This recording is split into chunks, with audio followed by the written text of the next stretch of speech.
안녕하십니까? 샘모아 치과의 정종철 원장입니다. 자, 이번 시간에는 이 본 힐링 어버트먼트를 이용한 GBR 방법에 대해서 간략하게 설명을 드리고자 하겠습니다. 이 일반적인 힐링 어버트먼트의 변형된 형태의 본 힐링 어버트먼트는 지난번에 설명을 드렸는데요. 즉시 식립할 때 상당히 유리하지만 간단한 GBR에도 적절하게 유용하게 이용할 수가 있습니다. 통상적으로 GBR을 시행하는 경우에는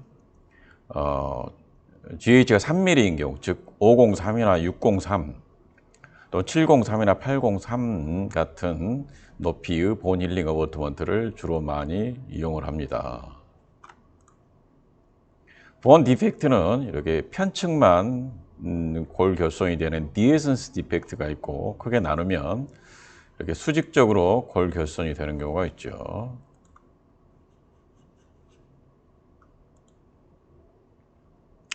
먼저 이렇게 편측의 골 디펙트가 되는 증례를 보겠습니다.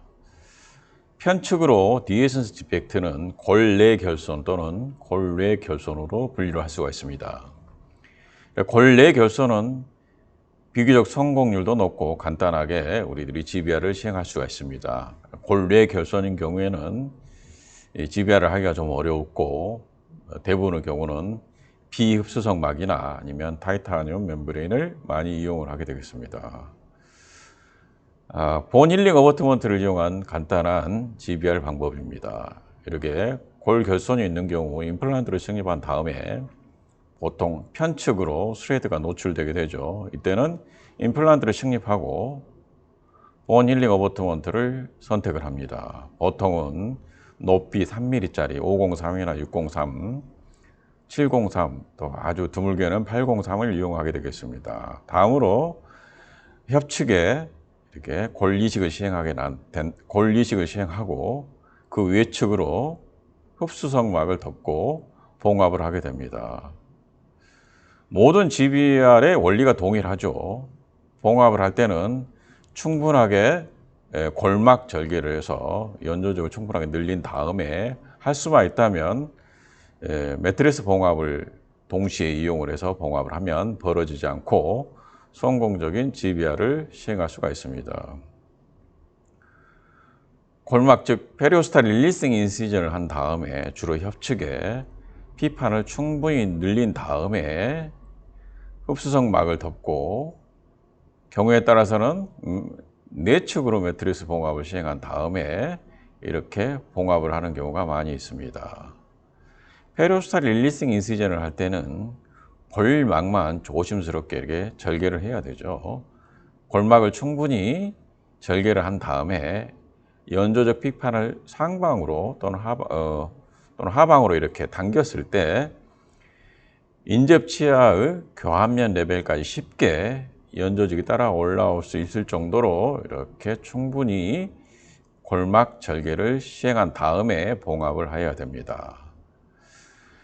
본 힐링 어버트먼트를 이용해서 GBR 할 때는 전치부나 소구치는 보통 503이나 603을 많이 이용을 하겠고요. 소구치나 대구치는 603이나 703, 드물게는 803을 이용하는 경우도 있겠습니다. 통상적으로 간단한 GBR 방법은 임플란트 식립한 다음에 골 이식을 하고 흡수성막을 덮는 경우도 종종 있습니다. 자, 이런 경우에는 연조직의 압력에 의해서 이식된 골이 압력을 받게 되고 특히 크레스탈 부위가 압력이 가해져서 공간이 잘 유지가 되지 않기 때문에 GBR이 성공적으로 되지 못하는 경우가 있습니다. 그러나 본 힐링 어버트먼트를 이용하는 경우에는 이렇게 컨케이브 하기 때문에 이 부위에 공간이 비교적 잘 유지가 되고 이로 인해서 좀 더 성공적인 GBR을 시행할 수가 있을 것 같습니다. 더 다른 방법으로는 타이타늄 멤브레인을 이용해서 이렇게 GBR을 하는 경우가 있겠죠. 물론 이 방법이 잘 벌어지지 않는다면 매우 성공적인 방법이 될 수가 있습니다. 그 이유 중에 하나는 이 스페이스가 잘 유지가 되기 때문에 그렇죠. 그렇지만 이러한 타이타늄 멤브레인은 잘 아시겠지만 너무 스티프하기 때문에 잘 벌어지게 되고 벌어지게 되면 그대로 이제 GBR이 실패되는 경우가 많은 것 같습니다. 그러나 이 간단한 GBR의 경우 또는 스레드가 한 반 정도 노출된 경우에도 이렇게 본 힐링 어버트먼트를 사용한 다음에 흡수성막을 이용하게 되면 이 부위에 어느 정도 탄력성이 유지가 되기 때문에 훨씬 덜 벌어지는 현상을 저희들이 경험할 수가 있습니다. 증례를 보겠습니다. 83세 남자 환자입니다. 상악 우측 제2소구치 부위에 심한 치주염으로 먼저 발견을 하였습니다. 약 3 내지 4개월 후 방사선 소견입니다. 수술 시 구강 내 소견입니다. 절개를 하고 임플란트를 식립 후 소견입니다. 약 2분의 1 이상 정도로 임플란트 스레드가 노출된 걸 볼 수 있습니다. 비교적 컨케이브한 디펙트이죠. 이런 경우는 본 힐링 어버트먼트를 장착하고 3mm짜리입니다. 협측의 골 결선 부위에 골 이식을 시행하고 흡수성막을 덮고 이렇게 봉합을 하면 비교적 간단하게 GBR을 시행할 수가 있습니다. 술 후 방사선 소견입니다. 503 본 힐링 어버트먼트를 장착한 사진입니다. 최종 보철 사진입니다. 성공적으로 GBR을 이룰 수 있습니다. 자, 이 환자는 21번 부위에 치아를 발가한 후 약 3개월 후 내원하였습니다. CT 소견을 보면 협측의 골 결선이 좀 관찰이 됩니다. 임플란트 식립 시 모습입니다. 임플란트 식립한 다음에 구강 내 소견을 보면 스레드가 2개 정도, 3개 정도 노출된 이런 소견을 보입니다. 의외로 임상하는 경우 이런 경우가 많죠. 자, 이때는 비교적 간단하게 GBR을 할 수 있는 방법으로 본 힐링 어버트먼트를 장착하고 협축으로 골 이식을 시행하고 그 상방으로 흡수성막을 덮고 이렇게 봉합을 하면 비교적 간단하고 안전하게 GBR을 시행할 수 있지 않을까 생각이 됩니다. 4개월 후 구강 내 소견이고 방사선 소견입니다. 최종적으로 구강 내 소견이 없지만 이런 정도면 아마 심리적으로 큰 무리가 없어 보입니다. 이 환자는 24번 부위에 심한 치주염의 소견을 보입니다. 먼저 발거를 하였고요. 약 발거 후 3개월 후 구강 내 소견입니다. 아직도 골 결손의 증상이 관찰됩니다. 수술 시 소견입니다. 3개의 임플란트를 식립하였지만 24번 부위에 스레드가 좀 노출된 증상을 보이고 물론 이 정도는 어떤 방법으로 여러 가지 방법이 있을 수 있겠지만 이때도 역시 본 힐링을 사용하면 비교적 간단하게 GBR을 시행할 수가 있습니다. 이때는 604 본 힐링 어버트먼트를 이용을 하였습니다. 본 힐링 장착 후 골 이식을 시행하고 그 협축으로 흡수성막을 닫고 봉합을 한 소견입니다. 봉합한 다음 구강 내 소견입니다. 방사선 소견입니다. 술 후 4개월째 구강 내 소견입니다. 연 조직이 약간 벌어진 모습을 보이지만 부분적으로 힐링 어버트먼트가 노출되어 있지만 이 정도는 감염이 되지 않았고 큰 문제가 없어 보입니다. 약 4개월 후 2차 수술을 시행한 다음 힐링 어버트먼트를 장착한 사진입니다. 최종적인 보철 사진입니다. 간단하게 GBR을 시행할 수가 있는 거죠. 다음으로 수직적으로 골 결손이 있는 경우입니다. 물론 저희들이 통상적으로 수직적인 골 결손이 4mm 이상인 경우에는 GBR을 먼저 시행한 다음 2차적으로 임플란트를 식립하는 방법이 안전하죠. 그렇지만 컨케이브한 수직적 골 결손이거나 3mm 전후 수직적 골 결손인 경우에도 경우에 따라서 이렇게 본 힐링 어버트먼트를 이용을 하면 간단하게 GBR을 할 수 있을 것 같습니다. 수술 모식도입니다. 임플란트를 식립하고 본 힐링 어버트먼트를 장착한 다음 골 이식을 시행하고 그 상방으로 흡수성막을 덮고 역시 골막 절개를 한 다음에 매트리스 봉합을 동시에 이용하게 되면 비교적 간단하게 성공적인 GBR을 시행할 수가 있습니다. 모식도입니다. 컨케이브한 수직 골 결선의 경우 임플란트를 식립하고 본 힐링 어버트먼트 장착하고 권리식을 시행한 다음 그 상방으로 흡수성막을 닫고 봉합하는 방법입니다. 그리고 증례를 보겠습니다. 61세의 남자 환자입니다. 43번 부위에 방사선 소견 및 구강 내 소견을 보면 심한 치주염의 소견을 보이고 있습니다. 이 환자는 이제 헤비 스모커입니다. 그래서 먼저 발거를 하고 발거 시에 간단하게 발치와 보존술을 시행을 하였습니다. 그렇지만 이 수직적인 골 결손의 경우에는 발치와 보존술을 하더라도 골이 거의 많이 생기질 않죠. 생성이 되지 않습니다. 즉 골 결손의 형태가 어떠냐에 따라서 발치와 보존술의 성공률이 차이가 많이 나겠죠.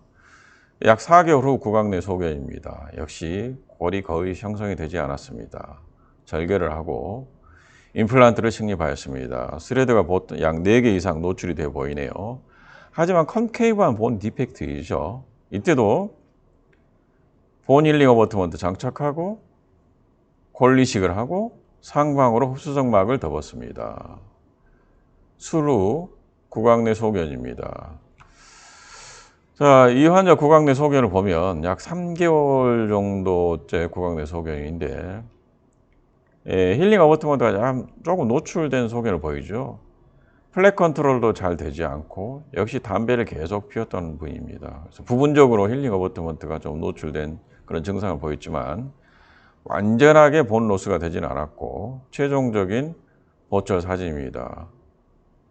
시술 전과 시술 후 사진을 보면 완벽하지는 않지만 이렇게 헤비 스모커인 환자들은 어떤 GBR을 하더라도 잘 벌어지죠. 그래서 하나의 대안으로 간단한 GBR 방법이 되지 않을까 생각이 됩니다. 이 동일한 환자입니다. 현재 진행 중인데요. 46번 부위에 역시 심한 치주염이 다시 진행이 됐습니다. 자, 이 환자는 계속 TBI도 열심히 하고 교육도 시키지만 하나씩 이렇게 치아가 상실되는 것 같습니다. 먼저 치아를 발거를 하고 약 3개월 후에 임플란트를 식립하고자 하였습니다. 임플란트 식립 시 소견입니다. 컨케이브한 디펙트이고 임플란트 식립한 후 보니까 스레드가 약 4개 정도 이상 노출이 된 것을 볼 수 있습니다. 그래서 본 힐링 어버트먼트 이때는 장착한 다음 704를 이용하였습니다. 이렇게 간단하게 봉합하였습니다. 현재까지는 진행 중인데 잘 벌어지지 않고 유지가 되고 있습니다. 다음으로 이 컨타우링 오그멘테이션 증례입니다. 이 환자는 하악 좌측 구치부에 임플란트를 식립하고자 합니다. 근데 문제는 골폭이 굉장히 좁습니다. 특히 하악 35번, 6번 부위에 골폭이 굉장히 좁게 느껴집니다. 이렇게 골폭이 좁죠. 그래서 이제 4.0mm 임플란트를 식립을 하였는데요. 저희들이 4.0 임플란트를 부치부에 식립할 때 이제 가장 두려운 점 중에 하나가 장기적으로 보면 임플란트가 티어링 되는 거죠. 찢어지는 경우입니다. 특히 이렇게 인터널 타입으로 찢어지는 경우인데 이런 경우에는 그레이드 5, 즉 타이타늄 그레이드 5로 제작된 임플란트가 하나의 대안이 될 수도 있지 않을까 생각이 됩니다. 훨씬 강도가 세지요. 자, 34번 부위는 크라이스탈 부위는 본 노출이 되지 않고 있습니다. 그렇지만 35번, 6번 부위는 스레드가 하나 정도 노출이 되어 있고 협측이 본이 굉장히 얇죠. 자, 이런 정도는 어떤 형태든지 컨타우링 오그멘테이션 하는 게 좋죠. 그렇지 않으면 장기적으로 이 코티칼 본이 흡수가 많이 되죠. 이때도 간단하게 이용할 수 있는 방법 중에 하나가 역시 임플란트가 이 치조정에서 약 1mm 정도 깊게 식립이 되어 있기 때문에 이때는 503mm 본 힐링 어버트먼트를 장착하고 그 컨케이브한 디펙트에 여러 가지 어떤 재료든지 큰 무리가 없을 것 같습니다. 권리식을 하고 흡수성막을 덮고 봉합을 한다면 아마 큰 무리 없이 성공적인 GBR을 할 수 있지 않을까 생각이 됩니다. 이 본 힐링 어버트먼트는 이와 같이 즉시 식립 외에도 임상에서 나름대로 어떻게 사용하느냐에 따라서 간단한 GBR에도 많이 도움이 되는 것 같습니다. 감사합니다.